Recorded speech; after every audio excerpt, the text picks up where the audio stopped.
Gribu savu biznesu, bet man nav uzkrājumi, nav lieki naudas līdzekļi. Kā lai sāk? Kā lai atrod? Kā lai izštuko plānu, lai tomēr varētu sākt? Nu šeit man ir ko pastāstīt, jo bērnu apģērbu zīmola Amalī es sāku no nulītes, mani neviens nepalīdzēja un izveidoju veiksmīgu, pelnošu uzņēmumu. Kā man tas izdevās? Aiziet, izstāstīšu, kur tad lai ņem to naudu? Kur lai ņem naudu, lai attīstītu savu biznesu, ja naudas tev nav? Ideja un vēlme darīt, tas ir potenciāls. Bet tikpat svarīgi ir nepacelties tur debesīs, neldināties mākoņos un sapņot pārāk traki. Viennozīmīgi ir arī jāaprēķina, ir jāapzinās un jāsaprot, vai tev būs pietiekoši daudz naudas līdzekļi, lai to biznesu, ideju varētu pasniegt, attīstīt un lai viss aiziet. Mans pirmais izveidotais uzņēmums ar draudzeni bija 23-24 gadu vecumā, kur mums investors bija draudzenes vīrs. Ja nemaldos, mums bija iedoti kaut kādi ap 2000 lati, kur mēs par to naudu saplānojām, lai atvērtu veikalu, īre, sapirktu visus inventārus, iepirktu preci, ko tirgot, darbiniekam algu, kaut kādas tur izkārtnes, maisiņus, tāds pirmās nepieciešamības preces. Mums bija tā ierobežojošā summa, bet beigās izrādījās, ka tas ir par maz, lai attīstītu apģērbu veikalu Latvijā. Tāpēc ir ļoti svarīgi nevis kaut kā pa galvu, pa kaklu, es gribu, galvenais kaut cik, kaut kā. Nē, tas nevienmēr strādā, it sevišķi, ja gribi atvērt veikalu. Tajā laikā mēs neko nesapratām un nezinājām par mārketingu, kad vēl ir jāreklamējās, ir ļoti daudz citur jāiegulda nauda. Tāpēc mums pēc pusgada to veikalu arī aizvērām. Otro reizi es jau biju gudrāka. Es zināju, kad ir jāanalizē, ir jādomā uz priekšu. Man tik un tā nebija uzkrājumi. Man bija 30 gadi, kad es sāku attīstīt savu otro biznesu, bet uzkrājumi nebija. Mēs krājām naudu hipotekārajam kredītam. Un es nevarēju pateikt vīram, es tagad paņemšu to naudu un riskēšu un ieguldīšu jaunajā biznesa modelī. Ir ceļš tāpēc, kad es pirmo reizi pakāsu naudu, un man bija ļoti bail zaudēt arī otro reizi. Bet gribaspējas kaut ko darīt man bija. Kāds bija mans plāns? Pirmkārt, vajag izdomāt, ko tu gribi darīt. Tev vajag to savu ideju. Būšu godīga, es ļoti daudz stundas, dienas, man liekas, pat vairāk kā gadu, es gāju uz to, kad es gribu kaut ko savu, es meklēju dažādas idejas, domāju, risināju, prātoju prātā, kā varētu. Atceros, es tur sāku rakstīt biznesa plānu kādai saldējumu kafejnīcai. Tad es domāju, Latvijā saldējumu kaut kāda kafejnīca, man ir tā, ka ja kaut ko taisi vaļā, ja tu kaut ko izdomā, tad ar kaut kādu atšķirību, lai atšķirtos no konkurentiem, no tiem, kas jau ir mūsu tirgu. Es domāju, man bija tāda rītīgi kruta ideja, tāda krutu saldējumu kafejnīca, viņa atvērs, mums taču reāli Latvijā, cik ir tā vasara? Būsim loģiski, kad ziemā neviens nepirks. Tad es tur jau biju iesākus rakstīt to biznesa plānu, protams, visu pametu. Tad es mēģināju arī Etsijā. Es jums tūlīt parādīšu. Paralēli strādājot, es mēģināju Etsijā kaut ko tirgot. Man nav neviena kāda pieredze, un es kaut ko atradu, kas varētu šūt pa vienkāršo. Šādas tējas krūzes, kafijas krūzes, apkārt, ko aplikt ar kaut kādu personalizētiem uzrakstiem. Jā, es nevienu nenotirgoju. Bet tas bija interesanti, es biju aizmirsus. Jā, pat šitāds te es tur mēģināju. Tad, es gāju uz radošumu. Es domāju, ko es varētu pati taisīt savām rokām, kur man nav daudz jāiegulda nauda. Jo, manuprāt, tas ir labs biznesa modelis. Kaut ko radīt pašam savām rokām un pamazām tā kā pārdot, uz pasūtījumu, jo tad sākumā tev nav jāpiepilda tas viss ar preci gatavo, bet tu vienkārši klients pasūta, tu uztaisi. Jā, tā kā man bija visādas idejas, bet beigās es paliku pie svārciņiem, kuros iekšā ir bumbulīši, mans bumbiņa apģērbs.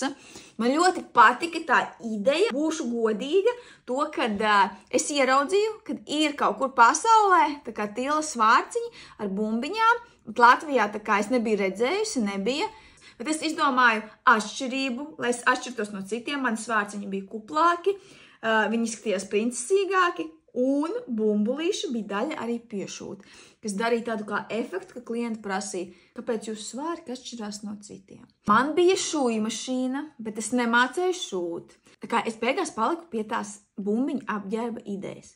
Man bija jau šūju mašīna pirms tam nopirkta. Es zināju, ka man vajag tillu, kaut kādu oderes audumu, kaut kādus diegus. Un to visu var iemācīties šūt ar šūju mašīnu. Viss, aiziet, ejam prom no darba, sākam un mēģināt. Kāpēc ejam prom no darba? Jo es esmu cilvēks, kas nespēja fokusēties uz vairākiem virzieniem vienlaikus. Bija ļoti grūti strādāt darbā, parūpēties vēl par ģimeni, bērns un tā, un plus vēl attīstīt savu jauno sfēru. Tas nav reāli, tāpēc es arī ilgi pie tā gāju, es domāju, kā. Beigās sapratu tā, es taču bezdarbnieks.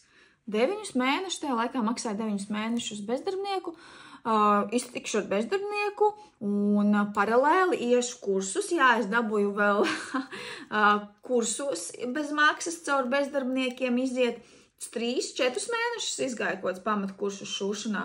Ja nemaldos, pašā sākumā ieguldīju kāds 50 eiro audumos un tādā veidā es sāku. Man liekas, 10. decembrī es palaidu pirmo piedāvājumu, ieliku Handmade in Latvijā Facebook grupā, ka ir tādi svārciņi, un tas bija labs veids, kā piesaistīt klients tieši pirms svētkiem. Jo tuvojas Ziemassvētki, un man jau pirmajā vakarā, man liekas, pirmajā stundā jau bija pirmais pasūtījums. Tādā ziņā tā bija ļoti laba stratēģija piedāvāt, kaut tajā laikā es to neiedomājos, tieši pirms Ziemassvētkiem. Un tā pamazām, pirkumi pieauga, pasūtījumi pieauga.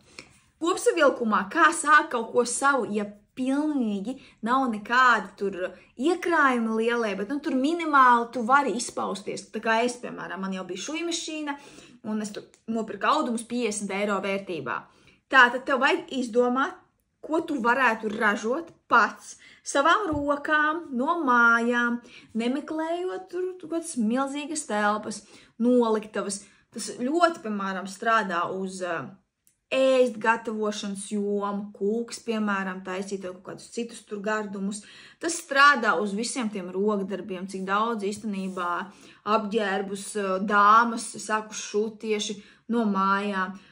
Tas strādā uz kaut kādiem arī amatniekiem, ja tev ir kaut kāda telpa, ja tu kaut ko tur var no māla vai no kaut kā cita ražot. Tas, man liekas, uz māksliniekiem noteikti strādā, ja, protams, gleznas. Tā kā var visu kaut ko sākt ražot no nulles, maz ieguldot. Un pēc tam, ja tu redzi, ka, piemēram, tev ir pieprasījums, tad jau tu vari arī sākt paplašināties. Galvenais jau ir saprast, vai cilvēkiem interesē tas, ko tu piedāvā, un noteikti, protams, ka ir jāpiedāvā, ir jāpārdod, nedrīkst klusēt, ir jāmočī, ir jāstāst par sevi. Tagad tik viegli īstenībā tev ir parādīt sevi, ko tu dari, sociālie tīkli. Facebookā, es pateikšu godīgi, tagad ir ļoti grūti bez reklāmām parādīties auditorijai. Pat ja tev ir 30,000 sekotāji, ko tu esi dabūjis jau pirms kaut kādiem 10 gadiem, tagad tavs postiņš tur aiziet, labi, tur 300-400 cilvēkiem, atkarībā kādu tu saturu lietas. TikToks ir vienkārši fantastiska platforma, bet tur ir savas arī nianses, vispār mūsdienās ir savas nianses, kā pārdot, kā parādīt to, ko tu dari caur sociālajiem tīkliem. Bet tas ir mans lauciņš, es visu savu apģērbu zīmolu Amalī pārdevu tikai un vienīgi caur internetu ar ļoti labiem rezultātiem, 5,000 un uz augšu mēnesī. Tā kā tur man ir, ja tev vajag konsultāciju, kā pārdot caur sociālajiem tīkliem, tieši kādus video rādīt, stāstīt, piesakies uz konsultāciju, tev tur būs pēc vienas konsultācijas ar mani rezultātu uzreiz. Tas ir tiešām mans lauciņš, tur es daudz ko arī zinu. Nākošais, protams, tā ir pakalpojumu sfēra, kas ir vislētākais, ar ko var sākt, ja tev ir kaut kādas zināšanas par kaut ko, ja tu māki pasniegt, iemācīt kādam kaut ko, tu vari to darīt no mājām, palielam tev vajag telefonu, kas mums ir katram, tur nezinu, datoru, un sāc pelnīt naudu. Protams, kad es tev tur saku, sāc pelnīt naudu, tas jau nebūs tik vienkārši, ja tev jau tie klienti jāpievilina, tev jāstrādā ar pārdošanu, ar mārketingu, bet tas ir vislētākais veids. Un citreiz cilvēkiem liekas, viņi tur māļi galvā, kas tas varētu būt, ko es varētu, viņi tur grib nezinu, ko izdomāt, bet īstenībā citreiz pat viss vienkāršākās lietas var pārdot. Padomājiet paši, cik daudz cilvēki ir sākuši piedāvāt savus kaut kādus ēšanas tās receptes, vingrošanas paradumus pārdot, trenēt. Citi cilvēki pat nav nekādi spečuki, bet tas ir viņu hobijs, viņiem patīk, viņi ir savākuši daudz informācijas un viņi reāli to piedāvā citiem. Un būs cilvēki, ja tu, protams, kad parādīsi sevi kā personību, parādīsi, ka tu tiešām to māki, tev tas izdodas, pirks, cilvēki pirks. Tā kā sāc, ja negrib neko ražot, ar pakalpojumu sfēru, tur var izpausties, visu kaut ko var izdomāt, tikai bišķiņ vajag iet ārpus rāmiem, būt radošam un padomāt. Ja priekš tevis nedara tas, ko es tev minēju, un tev ir kaut kāda specifiska ideja, kas prasa tiešām daudz ieguldījumus, bet tu tici savai idejai, tad ir jāmeklē dažādas atbalsta programmas. Tāpat valsts mums piedāvā atbalsta programmu uzņēmējiem. Tur jāskatās noteikumi, tur līdz 7 gadiem jābūt vecam uzņēmumam vai tur savādāk. Tur var palasīt Altuma mājaslapā, tā kā Altums palīdz izsniegt kredītu. Ir privātie kreditori, kas dod uzņēmējiem naudu, bet es pateikšu godīgi, es neņemtu sākumā kredītu, pilnīgi neņemtu, kamēr es nesaprastu, ka biznesa ideja ir ejoša, kad cilvēkiem patīk tas, ko es daru un radu. Piemēram, sāku ražot tos svārciņus, tad pārgāju uz kleitām, un tad, kad tu redzi, ka ir pieprasījums, ka cilvēkiem tiešām patīk viņi pērk, tad var paņemt kredītu, kaut kādu atbalstu programmu, lai vairāk jau sāktu paplašināties, ātrāk paplašināties, bet vai pašā sākumā es ņemtu? Laikam jau nē. Bet, katram ir savs, un riskēt jau tas nav slikti. Galvenais, pirms tam apdomājam, protams, mums ir biznesa inkubātori un akceleratori. Lijā, piemēram, viens no populārākajiem, kas tur rūpnīcas kamera, uzņēmējdarbība, rūpnīcas kamera, laikam. Tur arī, starp citu, taču dod visādus finansējumus uzņēmējiem. Piemēram, Siguldā, esmu no Siguldas puses, bet dzīvoju bišķiņ ārpus Siguldas. Es neesmu no Siguldas puses, īstenībā, es vienkārši tur dzīvoju no kaut kādiem 20 gadiem. Es vispār esmu no Valkas, bet piedzimusi Rīgā. Jā, un mums ir, piemēram, finansējums jaunajām māmiņām, tur, kad bērni ir vecumā līdz cik tur tiem gadiem, tad arī tu vari pasniegt savu biznesa ideju un tev finansē naudu. Man liekas, ka daudzās pilsētās visādas iespējas, arī bankas pat piedāvā, tā kā var meklēt, skatīties un vienkārši iet un darīt, nepadoties, jo neatlaidība un pacietība uzņēmējdarbībā ir ļoti svarīga. Var piesaistīt investorus. Man tas īstenībā ir bišķiņa tāda kā tumšāka bilde, tur man ir nesaprotami, tur ir jāmeklē.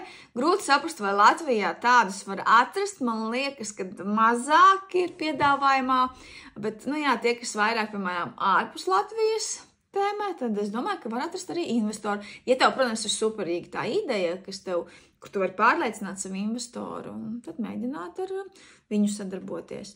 Un pēdējais, kur var dabūt naudu, protams, no savējiem aizņemties, Iespējams, vecākiem ir kādi iekrājumi vai kādam radiniekam, viņš ir ar mieru aizdot kādam labam draugam, bet tur arī esam uzmanīgi, jo pēc tam būs sāpīgi, būs jātaisnojās, jāatliek termiņu, ka nevar atdot un tā un tā un tā. Nu, kā jau es minēju, ja nu jūs gribat aizņematies, bet noteikti aprēķinat, cik tiešām jums vajag naudu. Tā kā es sākumā gribēju ļoti kaut ko izveidot, man bija pilnīgi vienalga, kas, cik, ko, kā, galvenais, lai būtu, bet tas nestrādā. Ja tu nedrīkst, piemēram, mēs visu naudu, kas mums bija, iztērējām līdz veikala atvēršanai. Vienmēr atstāt kaut kādu zapāsu, kā saka, lai būtu ko nomaksāt pirmos mēnešus īri, darbiniekiem, bet mums nekas tāds nebija. Tāpēc arī visi 1 un 2 bankrutējām. Bet, labi, mums arī domāšana nebija pareiza. Es atzīstu, no kļūdām mācāmies. Bet redzi, es otro reizi, kad pamēģināju, man sanāca, man izdevās, tā kā ir vērts mēģināt. Pieredze, tā ir ļoti laba lieta. Es ceru, ka bija kaut kas noderīgs, jā. Ja tev ir vilkme, vēlme kaut ko uzsākt, ka tu saproti to, ka nav jābūt obligāti lieliem naudas uzkrājumiem, ka tu vari kaut kā arī pamazām to visu sākt darīt. Ja kaut kas neskaidrs, es citreiz vienkārši runāju un aizplūstu pavisam uz citu tēmu, uz citu domu.